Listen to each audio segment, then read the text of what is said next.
Hi there, it's Mariko of Visionary Yoga TV, and today we're going to switch it up and focus on Ayurveda. Really happy to do that because it is autumn. It's so beautiful here. I'm in Central Park.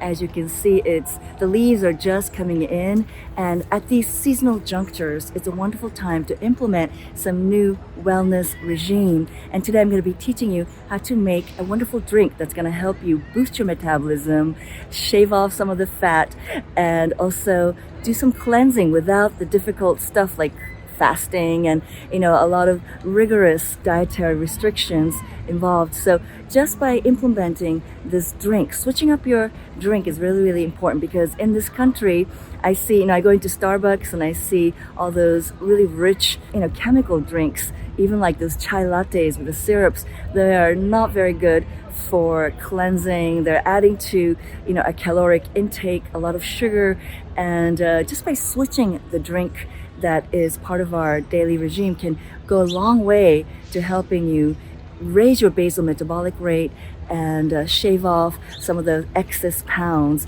Ayurvedically speaking, the summer is when Pitta, the biohumor known as dosha, composed of fire and water elements, are accumulating, and they kind of hit their peak in early fall.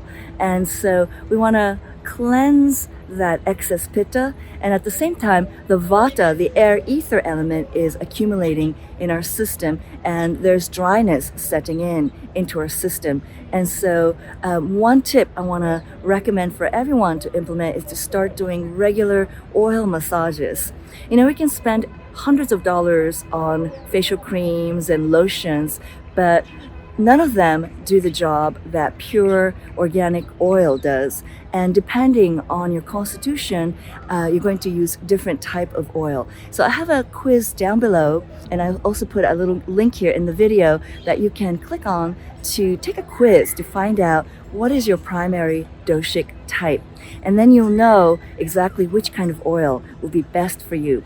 So if you are Vata predominant, which is the season that we're going to, I highly recommend you use organic sesame oil. Sesame oil is very heavy, lubricant, and warming in nature.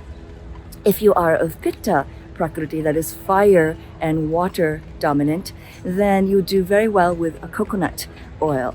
I recommend the natural fractionated coconut oil, and I've been using that throughout this whole summer, and my skin feels great. If you are of Kapha Prakriti, Kapha constitutional type, which is composed of earth and water elements, then you want to use sunflower oil or a mixture of both.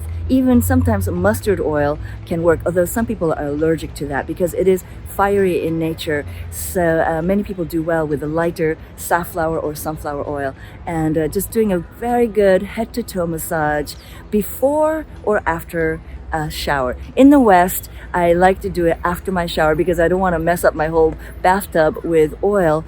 But if you're in an environment where you can have somebody clean the tub for you, then it's really nice to do the oil massage before you get into that hot shower, and then your pores open and absorb all that wonderful oil, and they can have the transdermal effect, which will nourish your nerve endings and help you keep your nervous system as well as your skin nourished. So that's number one great tip. So now I want to show you how to create this wonderful tea, the Ayurvedic tea that is tridoshic in nature, that's going to help you rev up your metabolism and keep your channels clear and shed some of the excess pounds. So come with me to my kitchen now. So hi there, welcome to my kitchen, and today we're going to be making the Ayurvedic CCF tea. What does CCF stands for? It stands for cumin, coriander, and fennel. And we have 3 ingredients to pacify the 3 doshas, and this is a very tridoshic balanced formula that is universally good for most people. It will not have any side effect except good ones, such as enhancing your digestion, moving your lymph, and reducing the spasming in your digestive system. So reducing the cramping and gassiness. It's wonderful for people with IBS, for women during the menses. Just by sipping this tea in between meals and along with meals, it can go a long way to helping your digestion. So let's take a look at each ingredient. So we have cumin here. And cumin is specifically good for kapha. Cumin is wonderful for, kindling that digestive fire. It is hot in potency, so it's good for, kapha, which is heavy and damp. It's drying up and clearing the channels and igniting that inner fire. It's also good for prevention of things like diarrhea, for people who tend to have loose motion. I know it's not so pleasant to talk about, but we're talking about digestion, and it is really important because digestion is the first place where our emotional stress impacts us. And so it's so important to make sure, this kind of drink is wonderful to smooth your digestive tract. So cumin is for kapha. So next are coriander seeds, which are the seeds of a plant you might know very well as cilantro.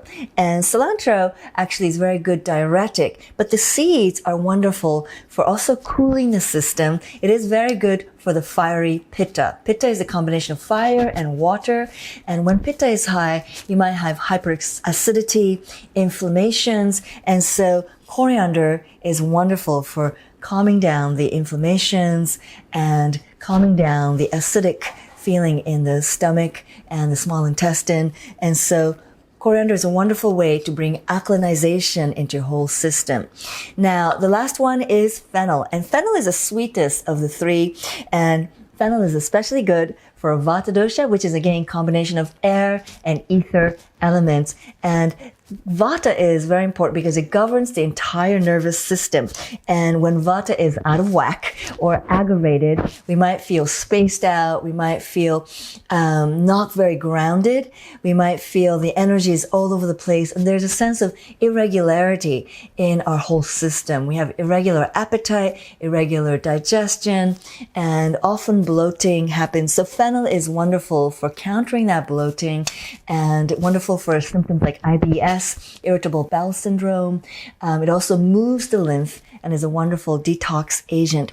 So we're going to combine all three ingredients and roast them for a little bit, and then we're going to make a tea out of it. So come with me into my kitchen. Okay, so let's make that tea. I have 3 cups of boiled water here, and I'll just pour it in to my cup, into my pot, and I take all of the crushed ingredients of the CCF, cumin, coriander, fennel, and I let the seeds steep and heat this until the water is evaporated till about half the amount. So 3 cups becoming 1.5 cup, and that will actually make a very powerful therapeutic infusion of the herbs. Okay, so now I'm going to strain the tea using my tea strainer. Whoops. So it's kind of a savory flavor, and you can flavor it with, for Vata and Pitta people, sukanut is recommended if you like a sweetener. And for Kapha people, honey is always great because it is the most heating of all the sweeteners. And you want to make sure it's drinking temperature before you put the honey in, because honey, when it is above the boiling point, becomes deranged and it becomes toxic. So you want to make sure you always put honey into drinkable temperature water and never bake with honey. That's very harmful for the body, actually. So it's a very savory taste. It's helping, I can feel the warmth opening up my channels. And so CCFT, so I recommend maybe making a batch at the beginning of the week and enjoying your tea throughout the week, in between meals, during meals. Here's to your visionary life. Thanks for watching. If you like this video, I'd love for you to like, share, post any comments or questions if you have down below. And I thank you so much for being here. Look forward to seeing you in the next episode of Visionary Yoga TV. Namaste.